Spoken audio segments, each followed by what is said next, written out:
Song நல்லாயிருக்கு கேட்டேன். Pooja ஹெட்ஜேயோட dance சூப்பராக இருந்துச்சு. அனிருத் எப்போவுமே மியூசிக் சூப்பராக போடுவார். ஸோ நம்ம ஜெயிலர் பார்த்தோம். அதில் எப்படி காவாலி வந்து எவ்வளோ நல்லா இருந்துச்சோ அதுக்கு ஈக்குவலாக தான் கொடுத்துருக்காரு. பட் என்ன தான் இருந்தாலும் ஜெயிலர் அளவுக்கு இல்லை. பட் வெயிட் பண்ணி பார்ப்போம் எப்படி இருக்குன்னு சொல்லி. ஏன்னா ஃபுல் பாட்டும் ரிலீஸ் ஆனால் தான் தெரிய வரும். ஸோ எப்படி இருக்குன்றது. பட் தலைவருக்காக பார்க்கலாம், ரஜினிக்காக. ரஜினி அப்படிங்கும்போது எல்லாருக்குமே ஒரு பெரிய கிரேஸ் இருக்கு சார். நீங்க எவ்வளவு ஈகரா இருக்கீங்க கூலி படத்தை பார்க்கறது? சின்ன வயசுலேருந்து ரஜினி ஃபேன் தான் நாங்களாம். ஸோ ரஜினியோட ஸ்டைலுன்றது எல்லாருக்குமே இருக்கும்.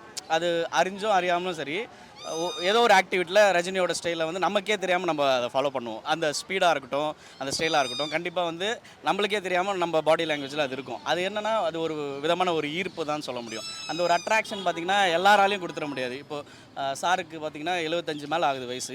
இன்றைக்குமே எல்லா மார்க்கெட்லேயுமே ஒரு நம்பர் 1 சூப்பர் ஸ்டார்னால் ரஜினி சார் மட்டும் தான் இருக்க முடியும். நீங்கள் எடுத்துக்கோங்க, எந்த ஒரு இண்டஸ்ட்ரி எடுத்துக்கோங்க, நீங்கள் கர்நாடகா பாருங்கள், ஐ மீன் தெலுங்கில் கூட பாருங்கள். இன்ன வரைக்குமே பார்த்திங்கன்னா இந்த மாதிரி ஹிட்டு வந்து இந்த ஏஜில் எந்த ஒரு ஸ்டாராலையும் கொடுக்க முடியல. இப்படிப்பட்ட ஒரு பெரிய கிராண்ட் ஓப்பனிங் அது சூப்பர் ஸ்டார் ரஜினிக்கு மட்டும்தான் இருக்குது. இன்னமும் அந்த ஏஜ்லேயும் அவர் சொல்லுவார், அடிக்கடி சொல்லுவார், நான் வந்து யானை நினச்சிட்டு இருக்கேன், நான் யானை கிடையாது, நான் குதிரை மாதிரி கடைசி வரைக்கும் ஓடிட்டே தான் இருப்பேன்னு சொல்லுவார். அதை வந்து இன்ன வரைக்குமே ப்ரூவ் பண்ணுறாருன்னா இட்ஸ் கிரேட் திங். நாங்களும் சின்ன வயசுலேருந்து ரஜினியோட ஃபேன் தான். But great to watch his films and eagerly waiting for கூலி.